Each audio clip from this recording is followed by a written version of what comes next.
What's going on, YouTube? Jeff coming at ya. Oh, look at those nice lines, eh? That's when you know a fella has been busy sanding his car. Dust mask, very important. You don't want to be breathing in all this stuff. You want to live a long, healthy life, so take precautions whenever you can. Oh, those lines are crazy.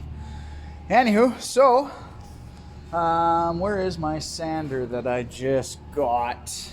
Let's go take a gander. Show you guys what I'm using. Nope, not over there. Come with me on a little stroll. I put it down somewhere. Couldn't have gone that far.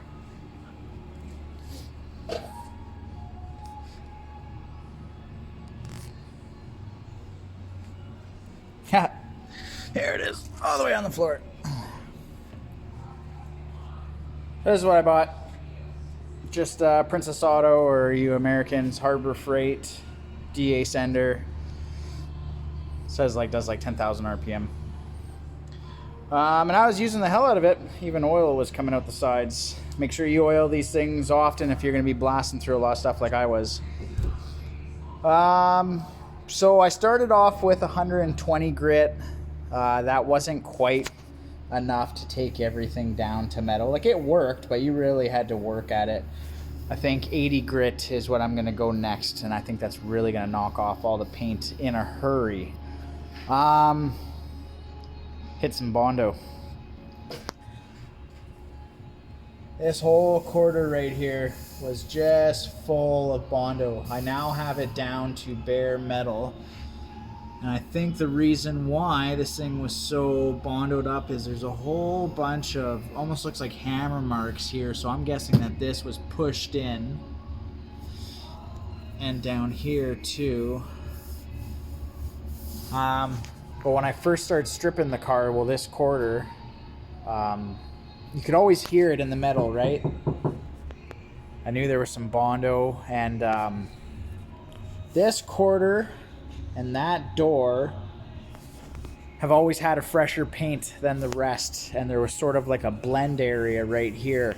So originally I thought maybe the car had been hit and there was a welded, spliced in quarter up here somewhere in that, and they blended the door and stuff. Turns out no, it was just full of like 30 pounds of Bondo. Like, it was crazy.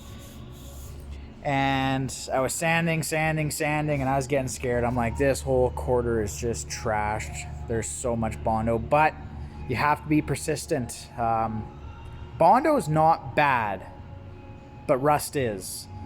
So I wanted to take it back down all the way to metal to ensure that someone wasn't Bondoing up a rust job. And it wasn't.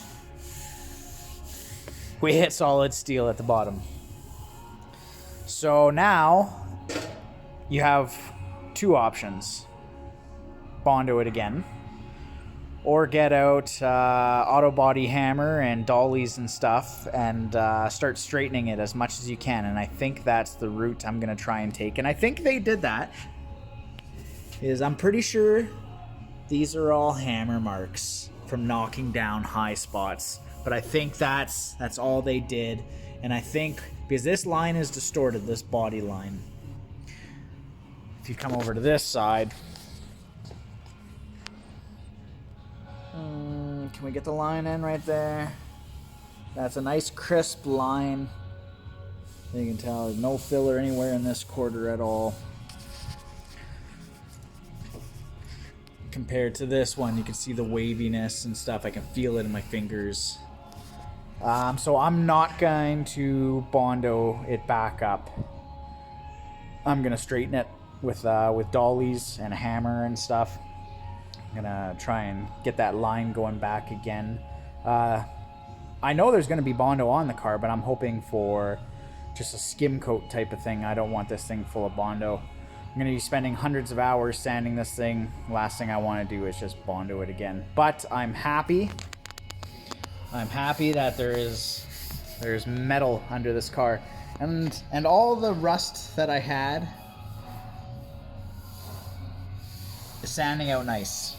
My only fault so far was using 120 grit. That wasn't enough to knock it down quick enough. And if you're trying to do it at 120 or anything finer than that, you're going to be putting too much pressure, spending a lot more time in certain areas, and you're going to heat up the panels and you're going to distort them.